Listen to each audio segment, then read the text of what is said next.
السلام علیکم عزیز طالبات۔ ایف اے پارٹ 2 اسلامیت اختیاری سورہ بقرہ کی آیت آج پڑھیں گے ہم 87۔ یہ رکوع نمبر 11 ہے، یہاں سے سٹارٹ ہوتا جی۔ تو شروع کرتے ہیں، بسم اللہ الرحمن الرحیم۔ اور لقد البتہ تحقیق آتینا دیا ہم نے یا دی ہم نے موسیٰ کو الکتاب کتاب وکفینا اور بھیجے۔ پہ در پہ کا مطلب ہوتا ہے کہ اوپر نیچے آگے پیچھے، میم سے بعد اس کے بالرسلی رسول۔ وآتینا اور دی ہم نے عیسیٰ ابن مریم کے بیٹے، بیناتی واضح روشن نشانیاں، وایدناہ اور مدد کی ہم نے اس کی بھی ساتھ روح قدس پاک۔ وَلَقَدْ آتَيْنَا مُوسَى الْكِتَابَ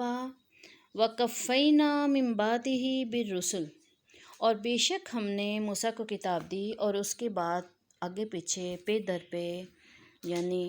رسول بھیجے۔ وَآتَيْنَا عِيسَىٰ ابْنَ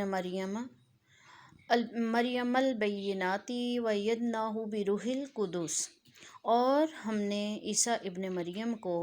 روشن نشانیاں یعنی کہ معجزات دے کر بھیجا اور روح پاک سے اس کی مدد کی۔ کیا پس کلما جب کبھی جاءکم آئے تمہارے پاس رسول بیما ساتھ اس کے جو لا تہوی نہیں چاہتے انفسکم جی تمہارے استکبرتم تکبر کیا تم نے فریقاً کذبتم پس ایک جماعت کو جھٹلایا تم نے فریقاً اور ایک گروہ کو تقتلون تم قتل کرتے تھے۔ اس کا با محاورہ پڑھتے ہیں کہ آفکلما جاءکم رسول بما لا تہوی انفسکم استکبرتم اور پس جب تمہارے پاس ایسا رسول آیا جو تمہاری خواہش نفس کے برعکس تعلیم لایا تو تم تکبر کرنے لگے۔ فریقاً کذبتم وفریقاً تقتلون پھر ایک جماعت نے انبیاء کو جھٹلایا اور ایک گروہ نے تم کو قتل کر دیا۔ جی تو اس آیت کے اندر اب سب سے پہلے تو حضرت موسیٰ علیہ السلام کو جو کتاب دی گئی اس کا ذکر ہے۔ اس میں کتاب کون سی دی گئی؟ حضرت موسیٰ علیہ السلام کو تورات دی گئی، یعنی یہ مقدس کتاب جب عطا فرمائی اللہ تعالیٰ نے حضرت موسیٰ علیہ السلام کو، اس کے باوجود قوم بنی اسرائیل جو تھی وہ حضرت موسیٰ علیہ السلام پر ایمان نہ لائی۔ ان کی نافرمانیوں، بدعمالیوں اور قانون الہی کی اعلانیہ مخالفت کے باعث ان پر کئی مرتبہ عذاب الہی برس چکا تھا، مگر پھر بھی وہ اپنی حرکتوں سے باز نہیں آتے تھے۔ اس کے بعد اگلے اس میں ذکر ہے کہ تمہارے پاس بہت سارے انبیاء کرام آئے، یعنی کہ یہود کی قوم میں انبیاء کا ایک سلسلہ چل پڑا، یعنی حضرت موسیٰ علیہ السلام کے بعد اللہ تعالیٰ نے یہودیوں پر آگے پیچھے پہ در پہ آگے یعنی کہ ایک کے بعد دوسرا پھر یعنی اس طرح کئی رسول بھیجے، مثلا یوشع، اشمعیل، شمعون، داؤد، سلیمان، ایوب، ارمیہ، عزیز، حزقیل، یونس، زکریا، یحییٰ، الیاس وغیرہ علیہم السلام پیغمبران جو تھے وہ تشریف لائے۔ اس لیے بنی اسرائیل کو بہت بڑا گھمنڈ تھا، غرور کرتے تھے، تکبر کرتے تھے کہ ہماری نسل میں اتنے زیادہ انبیاء ہیں اور جو ہم ہیں وہ انبیاء زادے ہیں۔ تو عیسیٰ علیہ السلام بنی اسرائیل کے آخری نبی ہیں۔ تو اسی طرح سنہ عیسوی بھی جو ہے وہ حضرت عیسیٰ علیہ السلام کے نام سے جاری ہوا، اور پھر آپ کے بعد یعنی عیسیٰ ابن مریم جو تھے، حضرت مریم کے جو بیٹے تھے حضرت عیسیٰ علیہ السلام، تو ان کے بارے میں بتایا جا رہا ہے کہ انہیں اللہ تعالیٰ نے واضح نشانیاں دے کر بھیجا، اور پھر ملک شام کے علاقے میں جو کہ ملک شام کا ایک علاقہ ہے اس میں قصبہ تھا ناصرہ نامی، وہ آپ کا آبائی وطن ہے، اور حضرت عیسیٰ علیہ السلام کی جو ولادت ہوئی وہ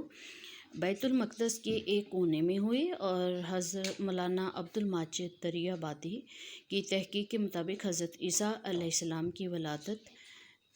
جو ہوئی وہ وہیں پہ ہوئی۔ تو معجزات عیسیٰ کا اس کے اندر ذکر کیا گیا ہے۔ تو مریم کے بیٹے جو تھے، حضرت مریم کے بیٹے عیسیٰ کو، مریم کے جو بیٹے تھے حضرت عیسیٰ کو کھلے معجزے اور روشن نشان اللہ تعالیٰ نے عطا کیے، جس کا ذکر قرآن پاک میں یہ دیا جا رہا ہے۔ مثلاً کہ گہوارے میں کلام کرنا، یعنی مریم کی جو بے گناہی کا ثبوت تھا وہ حضرت عیسیٰ علیہ السلام نے پنگوڑے میں لیٹے ہوئے اس عمر میں، جب کہ کوئی بچہ بول نہیں سکتا، تو اللہ تعالیٰ نے لوگوں کو یہ معجزہ دکھایا کہ حضرت عیسیٰ نے اپنی ماں کی بے گناہی کا ثبوت دیا، کتاب و حکمت اور تورات و انجیل کا علم دیا، اور یہ حضرت عیسیٰ کی نبوت کی صاف صاف دلیلیں تھیں، جیسے مادرزاد اندھا، یعنی کہ پیدائشی جو اندھا تھا اس کو ٹھیک کر دیتے تھے، برس والے کو شفا دیتے تھے، اور مردوں کو اللہ کے حکم سے زندہ کر دیا کرتے تھے۔ اس کے علاوہ بعض نے روشن نشان سے مراد انجیل بھی لی ہے، جو کہ کتاب حضرت عیسیٰ علیہ السلام پر نازل کی گئی۔ تو اس میں جو روح القدس کا ذکر ہے اس سے مراد علامہ ابن کثیر لکھتے ہیں کہ روح القدس سے مراد حضرت جبرائیل علیہ السلام ہیں۔ تو جیسے قرآن حکیم میں ایک اور مقام پر بھی اس کا ذکر ہے کہ نزل بہ والروح الامین، سورہ شعراء میں آیت نمبر اس کی پارہ نمبر 19 میں جو سورہ شعراء ہے اس میں تھا، اسے روح الامین لے کر اترتے ہیں۔ تو تفسیر مظہری کے مصنف کی رائے بھی یہی ہے کہ اس سے مراد روح بھی ہے جو حضرت عیسیٰ علیہ السلام کے اندر اللہ تعالیٰ نے پھونکی تھی، اور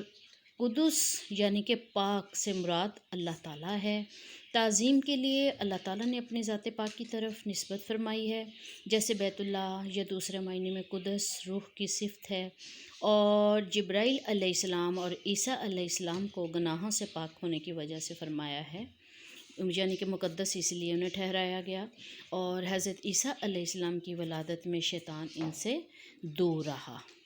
اسی طرح حضرت عیسیٰ علیہ السلام پاک رہے، اور جیسا کہ حدیث میں بھی ہے کہ جو بچہ اولاد آدم علیہ السلام میں پیدا ہوتا ہے اسے ولادت کے وقت شیطان چھوتا ہے، سوائے مریم اور ان کے بیٹے، وہ دونوں شیطان سے محفوظ رہے، یعنی اس چیز کی گواہی حدیث پاک میں بھی رسول پاک صلی اللہ علیہ وسلم نے بیان فرمائی ہے۔ تو جو حضرت عیسیٰ علیہ السلام کی پیدائش ہوئی وہ بھی جبرائیل کے ذریعے اللہ تعالیٰ نے کی، اور ان کی مدد بھی حضرت جبرائیل علیہ السلام کے ذریعے اللہ تعالیٰ نے فرمائی۔ تو حضرت عیسیٰ علیہ السلام کی تائید اور مدد کی صورت یہ تھی کہ جبرائیل کو اللہ تعالیٰ کی طرف سے حکم تھا جہاں عیسیٰ جائیں تم ان کے ساتھ رہو، اور اسی طرح حسب ارشاد خداوندی جبرائیل علیہ السلام ہر وقت ان کے ساتھ رہتے، حتیٰ کہ آپ کو آسمان پر بھی لے گئے۔ جس وقت حضرت عیسیٰ علیہ السلام کو صلیب پر چڑھایا جانے لگا تو اس وقت بھی حضرت جبرائیل علیہ السلام حضرت عیسیٰ علیہ السلام کو لے کر آسمانوں پر چلے گئے، اور ہم مسلمانوں کے عقیدے کے مطابق حضرت عیسیٰ علیہ السلام کو زندہ سلامت زمین سے جبرائیل علیہ السلام آسمانوں پہ لے گئے ہیں، اور قیامت سے پہلے یعنی حضرت عیسیٰ علیہ السلام کا ظہور دوبارہ انہیں زمین پر بھیجا جائے گا، اور وہ اس دنیا میں اپنی زندگی باقی جو ہے وہ جئیں گے، اور اس کے بعد انہیں طبعی موت آئے گی جس طرح دوسرے انبیاء علیہ السلام کو آئی تھی۔ جی، تو آج کا یہ ہمارا لیسن ختم ہوتا ہے۔ اللہ حافظ۔